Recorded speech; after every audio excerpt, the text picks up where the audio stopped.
महिला दिवस से एक दिन पहले गौर एक ऐसे मामले पे जो प्रशासन, कानून व्यवस्था, समाज के रुख पर सवाल खड़े करता है।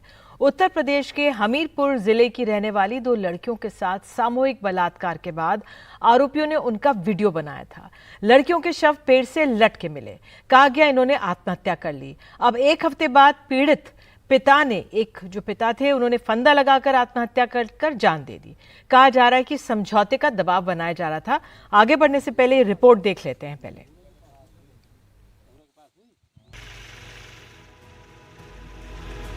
पहले दो बहनों की मौत और अब पिता की। हमीरपुर की त्रासदी बड़ी होती जा रही है। परिवार ने दोनों बहनों से दुष्कर्म की शिकायत की थी। बताया गया कि परिवार घाटमपुर में ईंट भट्टे में मजदूरी करता था। वहीं ठेकेदार राम स्वरूप के बेटे रज्जू और भांजे संजू ने दोनों को शराब पिलाई, सामूहिक दुष्कर्म किया और उसका वीडियो भी बना लिया। आहत किशोरियों ने 28 फरवरी को ईंट भट्टे के पास एक पेड़ पर फंदा लगाकर आत्महत्या कर ली। कानपुर की घाटमपुर पुलिस ने आनन फानन में मुकदमा तो दर्ज कर लिया और तीनों आरोपियों राम स्वरूप, रज्जू और संजू को गिरफ्तार कर जेल भी भेज दिया। लेकिन अब पिता ने भी आत्महत्या कर ली।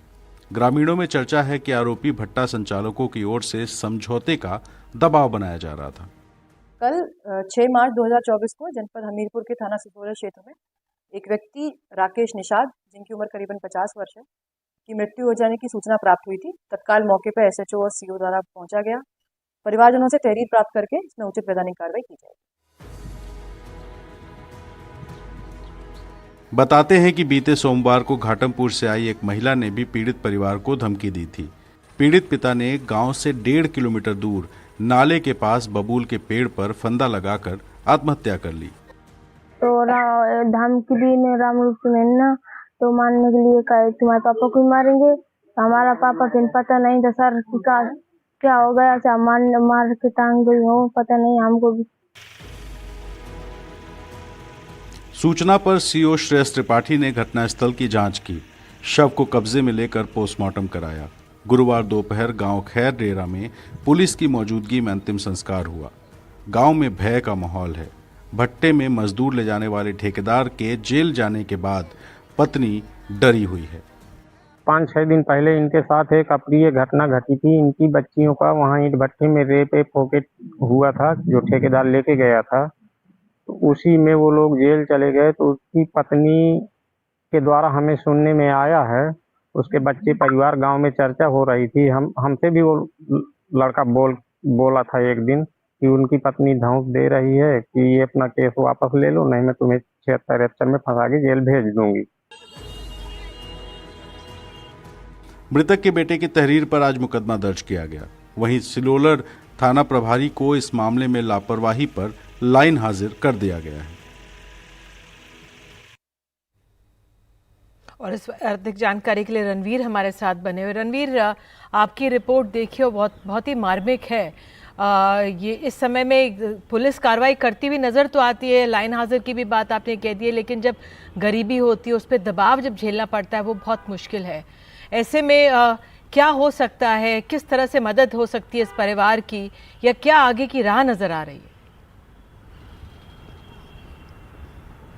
देखिए, ये मामला है कानपुर के घाटमपुर इलाके का, जहां पर एक ईंट भट्टे में ये परिवार नौकरी करता था। दो चचेरी बहनें भी परिवार के साथ मजदूरी करती थी, जिनमें एक की उम्र थी 16 और दूसरी की 14, और ये रहने वाले हमीरपुर ज़िले के थे। ईंट भट्टे पे आमतौर पे जो काम करते हैं वो बिल्कुल गरीब परिवार होते हैं और मजबूरी में वहाँ पे काम करते हैं। इनके साथ दोनों लड़कियों के साथ गैंगरेप हुआ। गैंगरेप के बाद ये लड़कियाँ अपने घर चली गईं। पुलिस में शिकायत दी, एफआईआर हुई, लेकिन वीडियो सोशल मीडिया या बाहर जाने के डर से इन दोनों लड़कियों ने पेड़ पर लटक कर आत्महत्या कर ली। उसके बाद पुलिस ने कार्रवाई की। 3 जो आरोपी थे, इन तीनों को, राम स्वरूप, रज्जू और संजू, इन तीनों को गिरफ्तार किया। गिरफ्तार करने के बाद ऐसा लगा कि ये मामला अब ख़त्म है, लेकिन जो ईंट भट्टे का परिवार था, वो लोग लगातार इस परिवार पर दबाव बना रहे थे कि मुकदमा वापस लो, और शायद इसी वजह से डरे हुए पिता ने आत्महत्या कर ली। और आत्महत्या के बाद अब पुलिस ने फिलहाल थाना प्रभारी को लाइन हाजिर कर दिया है। कुछ और गिरफ्तारियां होंगी जो लोग धमकी दे रहे थे, लेकिन एक परिवार के 3 लोग अब अपने जान से हाथ धो बैठे हैं। फिलहाल सरकार ये कह रही है कि हम सख्त कार्रवाई करेंगे, लेकिन जिस तरह की ये घटना हुई है निश्चित तौर पे इस परिवार की जो भरपाई है वो तो फिलहाल नहीं हो सकती है। और हमीरपुर में पुलिस अब जो उस परिवार के आसपास की सुरक्षा है उसको भी बढ़ा रही है। साथ ही जो लोग जिन पर भी आरोप है, जो लोगों ने धमकी दी, जिन लोगों ने दबाव बनाया, उन सबको गिरफ्तार करके कार्रवाई करने की कोशिश कर रही है और ये सुनिश्चित कर रही है कि परिवार के अंदर जो डर है उस डर के आगे कोई और हादसा ना हो, ये इंश्योर करने की कोशिश हमीरपुर प्रशासन भी कर रहा है और इसकी निगरानी भी लखनऊ से की जा रही है। जी बहुत बहुत धन्यवाद इस जानकारी के लिए। आश्वासन भी मिले तो बहुत हो जाता है एक गरीब परिवार के लिए।